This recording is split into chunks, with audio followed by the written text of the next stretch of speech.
in protecting and assisting refugees throughout the former Yugoslavia for the last 2 years and 10 months.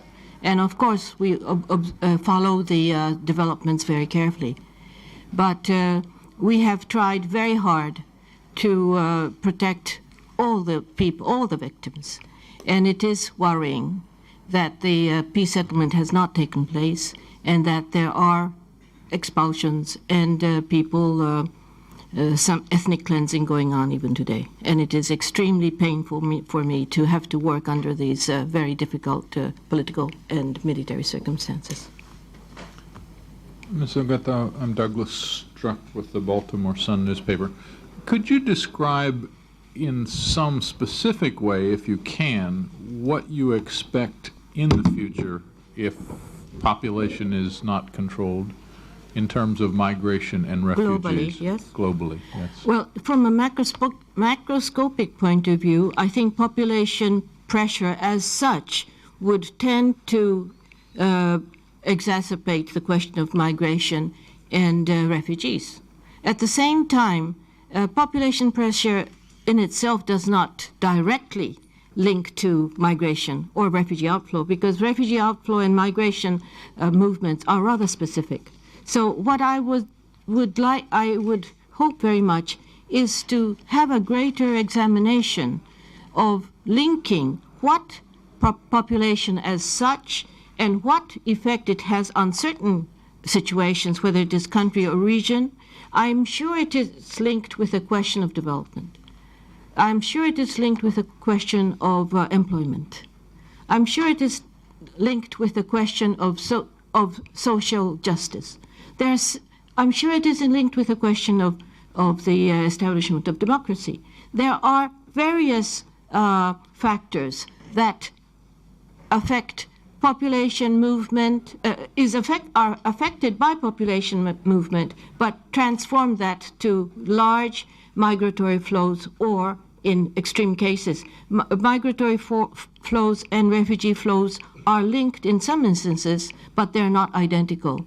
And so I think there has to be a greater examination of the linkages of general population pressure with particular effects on particular situation. Yeah, you can just line up if you like. Mrs. Ogata, I'd like to know if the UNHCR is, for example, if people coming from Bosnia, the mother went somewhere and the children went another where, is it one of your jobs to get them together? It is. Well, the issue of unaccompanied minor is a very important program for us. And you want to know what we're doing? Yes. Oh, okay. Please. As far as Bosnia is concerned, we have always tried to for family reunification, and especially try to solve the problem of the unaccompanied minors. But we have developed a software called Family Reunite, Program Reunite. And this is to get all the names, photographs of children who are unaccompanied on a software, and also, on the other side, to provide it without really releasing the full identity, because we have to be very careful about protecting these children.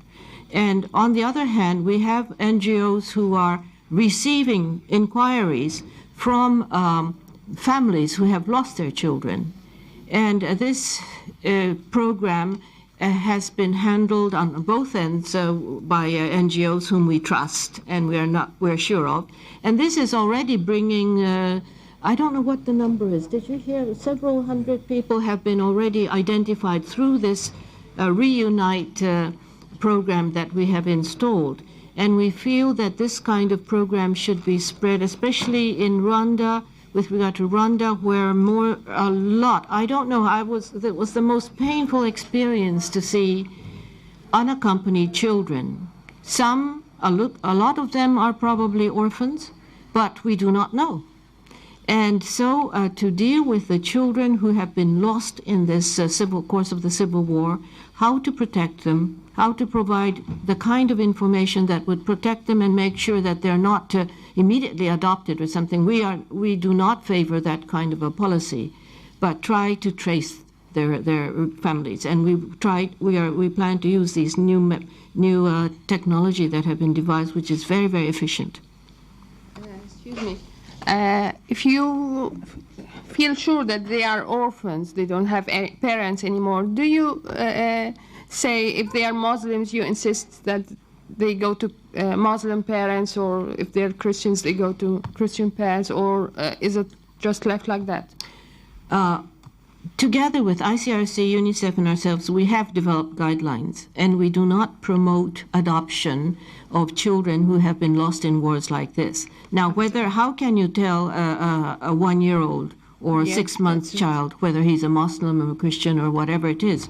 But what we have done is to try to more or less leave them in the hands of the extended African family, as much as we can identify, and wait for at least maybe 2 years or so until we can say that this is clearly a situation of orphan. Yes. Finally, I should mention the very good meeting that the Vice President had with Foreign Minister Kono this morning. The Foreign Minister of Japan is here, and this was a long and very good meeting as well. The meeting began with Foreign Minister Kono reflecting on the relationship between the United States and Japan being built on 3 pillars. Those 3 pillars being, 1, our political relationship, 2nd, our economic relationship, and 3rd, our relationship on global issues. As you may know, President Clinton began his administration and his negotiations with the government of Japan with then Prime Minister Miyazawa, starting on a new framework of agreement which included a new basket of global issues.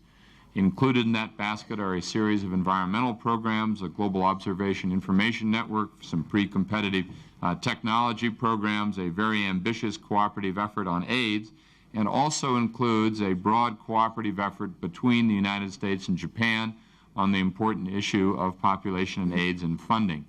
Coming out of that, the government of Japan, as the United States has done, has sharply increased its commitment to the goals of this conference.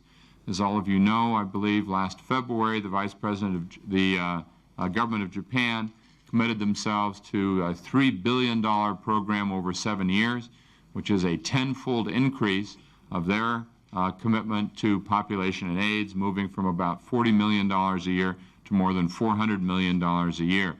So the meeting between the Vice President and the Foreign Minister began this morning with a very clear joint commitment to this very important global pillar of our relationship, and it ended with a further discussion of that package of efforts. We are very pleased and want to again thank the government of Japan for their very strong commitment, and we reinforce once again the fact that we are looking forward to continuing and strengthening this very important relationship of these 2 large countries fulfilling their responsibilities in the post-Cold War era in this new package of global issues.